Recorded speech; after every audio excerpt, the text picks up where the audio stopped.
Hello everybody, this is a complete guide for Ashava the Pestilent world boss in Diablo 4. We're going to talk about all the moves, all the different attacks, how to avoid not to die, and I died a lot when I first actually encountered her, and then it was much easier. We're going to also talk about some tips and tricks that can help you out in this fight, and basically make the fight much easier for you, regardless of which class you are actually playing.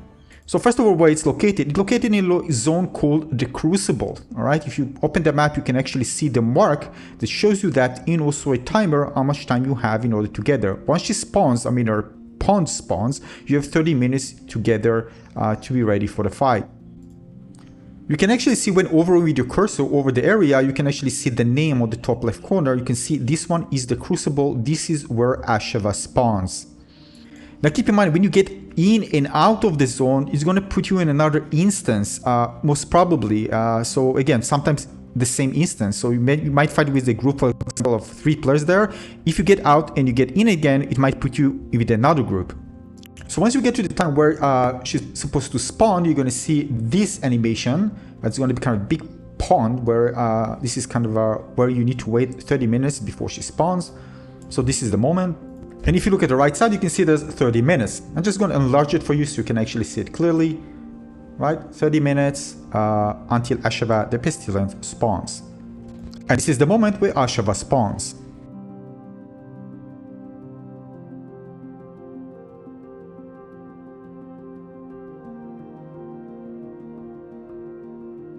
As you can see, you have 15 minutes to defeat Ashava. At the right side, you can see the timer. Alright, quick notes. You have 50 minutes to defeat Ashava. Use crit builds to max damage. Ashava has 6 phases.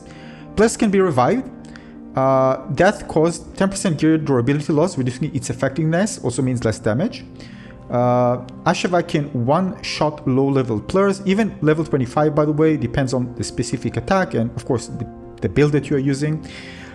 Quick respawn nearby for fast returns, preferably be level 20 or higher. I personally think that around 22 or higher will be the best, and of course team up with more players preferably. Stay near real lags for safety. Well, basically lags, she has hands and legs, but well, if you look at it as 4 legs, well, real legs, backside. I recommend teleport dash or something similar for quick repositioning, so you can spend more time dealing damage rather than trying to, get to her by walking.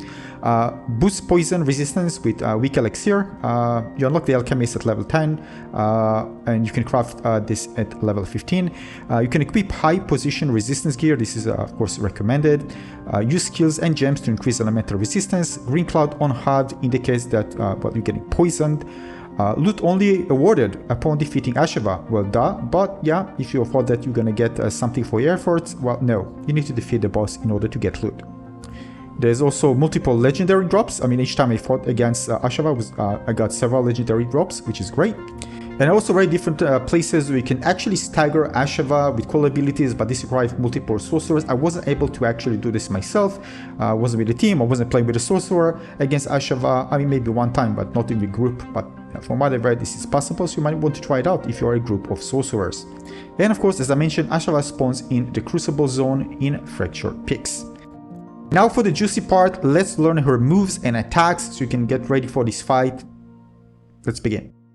Now, Ashava's most devastating attack is the Arm Blade Swipe. It's a circular 360 degrees attack when she put her blades down and does a huge AoE attack all around her. The safest place to be is near her legs, as you can see here.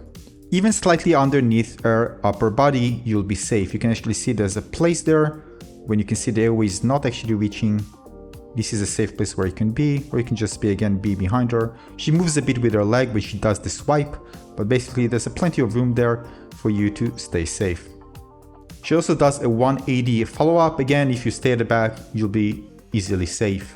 Keep in mind this can easily kill you, and if you get hit, you can quickly pop up health potions, but this is a very deadly attack, especially if you're lower level. Now, when Ashava does her jump, the best thing to do is just close distance on her fast in order to make sure you are there in order to continue dealing damage while she does her attack. Otherwise, she'll disengage again and you just be running after her. And if you're ranged, you can close a bit of distance just to be able to be arranged to be able to hit her. And if you're rogue, you can actually use your dashes in order to close distance very fast, or your even regular dash as well, and continue just dealing damage without running after her. You can also see that Ashava takes damage even while in midair. Also, when Ashava lands, she does also a damage as well, so make sure not to be underneath her. Now, Drag Pound is dodgeable. Alright, I'm going to show you exactly. It's a bit tricky, but she puts her talons in front of her and slash them backwards. You can see me in the middle, and I'm not getting damage here. I'm going to show you the exact place, by the way. Here, for example, I'm getting damage. Here I actually dash backwards, but it's a mistake. Look at that, I'm still getting hit. Although I'm positioned in the middle, I'm getting hit. The barrier takes the damage, but I got hit and pushed backwards. So where's the safe place? The safe place is underneath her head. And she actually moves a bit, backwards when she does it. So you need to plan ahead. You see this place? Let me stop here. And if you get closer, you can actually see the exact place. You see underneath her head is kind of an empty space. This is the area where you'll be safe and won't get damage. Now, other places that I read, I haven't tried it out, there's also a place exactly underneath her legs. You can actually see there's no splash there, so yeah, it might work for you as well, so you can try it out. And if so, it will be much easier to do. Of course, you need to position yourself not underneath her head, because her head will just get backwards when she does the attack, so very close to her upper body. And then when she does the attack, her head will be right on top of you. But at the back, you can see there's always a place underneath her leg. Try this one as well. So you can see she puts her two talons up, and then she's going to execute it. And if you want to be, by the way, safe without actually making it like the perfect place, you can just go outside and you'll be safe. And then you can go back and attack her again. Or if you feel that you are safe getting just that damage with the barrier, by all means continue staying there and you have more time dealing damage. And what I've also read is when she reaches her 5th stage of the fight, you can see at the top, she's going to deal with this attack also poison damage as well. Next one is Poison Breath. This is easily recognizable. She kind of lifts herself up, and get lots of poison in her mouth and then spit it up in front of her. The safest place to be, of course, is behind her, so you won't get hit. If you're in front of her, you're going to get hit most probably. And as you can see, after she finishes that, she leaves those poison puddles on the ground that deals poison elemental damage. So again, it's not a problem if you have good resistance, but just so you're aware of that and try to avoid being inside. Now, although what you see here is in slow motion, you still have time to be able to read their attacks and react accordingly.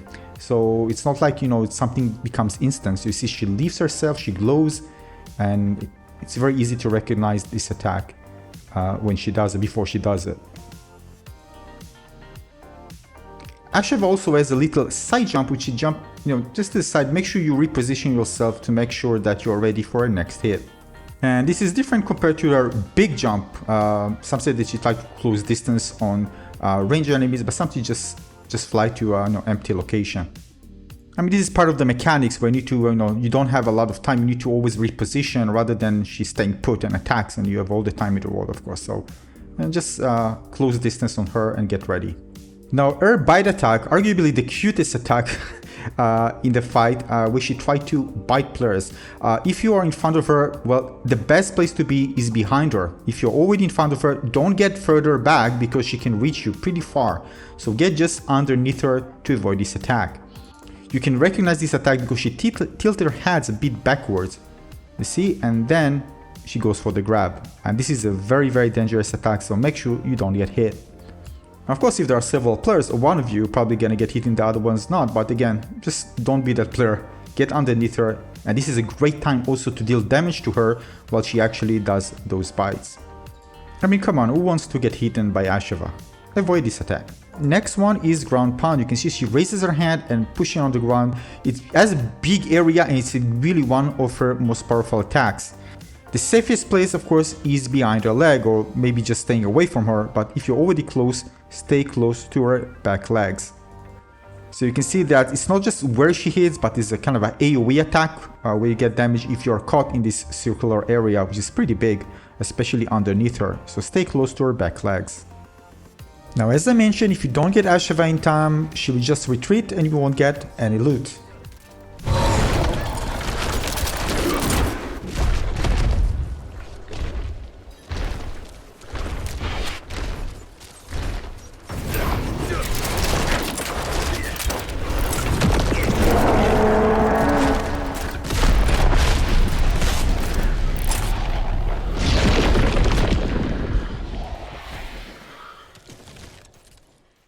However, if you win, you'll be rewarded well.